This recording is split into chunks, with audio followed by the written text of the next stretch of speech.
Hey everyone, welcome back. And DoorDash has been making the news left and right this past week. First, it was the announcement of the biggest updates they've done with the DoorDash platform in 10 years. And then they decided to give out $10,000 to 200 lucky DoorDash drivers for their 10-year anniversary. Now, this made the news the other day as well, which is what I want to talk to you guys about today. But also, all in one fantastic video, we're going to cover all this positive PR. Is it too little, too late? I don't know. We're going to talk about it. Welcome back, everyone. So, as I was saying before, DoorDash has been in the press left and right. 10-year anniversary, giving away $10,000, updates to the DoorDash platform. Heck, even Tony Xu did an interview with our very own Harry Campbell from the Rideshare Guy last week as well.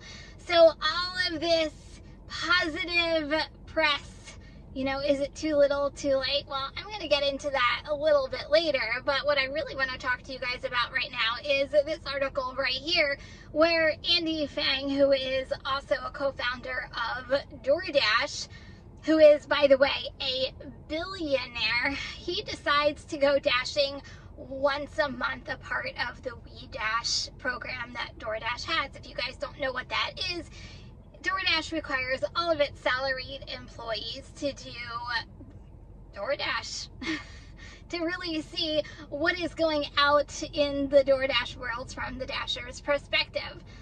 Well, in Andy's case, sometimes he brings along Tony along with him and they do a fantastic ride-along. God, wouldn't that be funny if they did a ride-along? I really need dash cam footage of that. I would really like to see it, because do we really believe that they do all this dashing just like us dashers do and they're just a part of the team? I don't really believe that, but you guys can tell me if you do.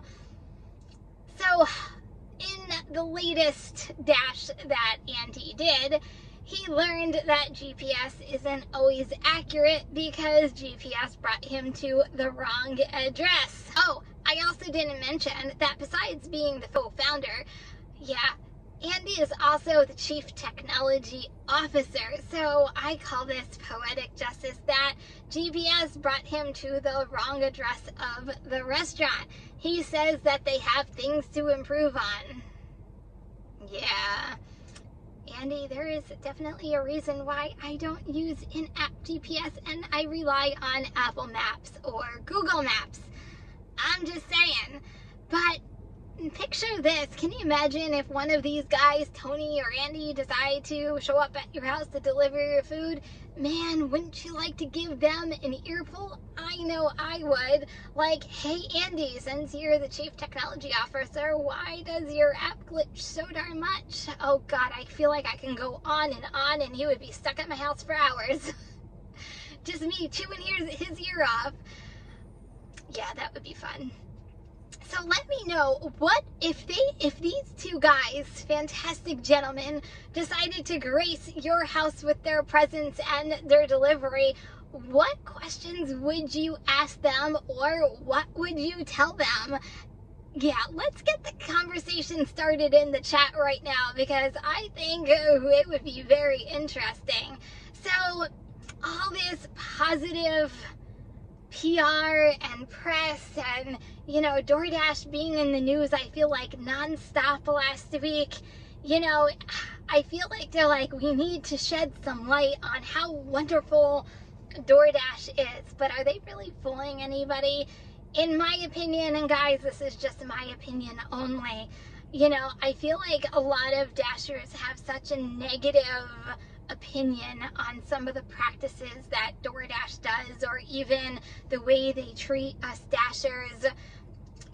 All this positive press, it really does nothing for the impressions that we have on them. They would have to do a lot of updating. They would have to do a lot of switching around, a lot of revamping, and really just gain the trust of a lot of its users, from customers to dashers and even merchants, which is what the new update rollout was, saying that there was 3 different components to their updates. One was for the merchants, one was for the dashers, and one was for the customers, and those are their moving components. So they honestly, I feel like they still have a lot of work to do. It's going to take a lot more than all this positivity, and I am Miss Positivity, but it would need to do a heck of a lot more than just these positive things that have been going on with DoorDash lately.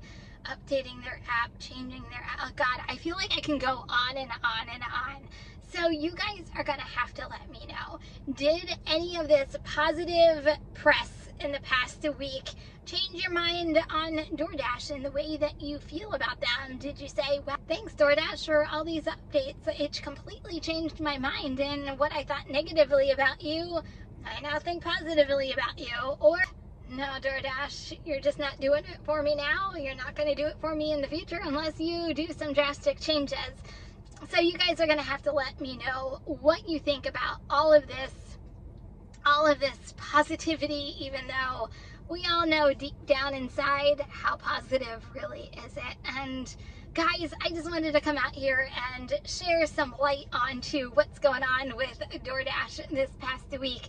If you're new to my channel, don't forget to subscribe. Make sure that that bell is turned on so you know when all of my latest videos come out. And if you're driving, please stay safe and healthy. Remember, kindness is always free. I love you guys, and I'll see you next video. Peace out. If you liked this video and want to see others like it, go ahead and check this out right here. New to my channel, don't forget to subscribe. And everyone, leave me a comment.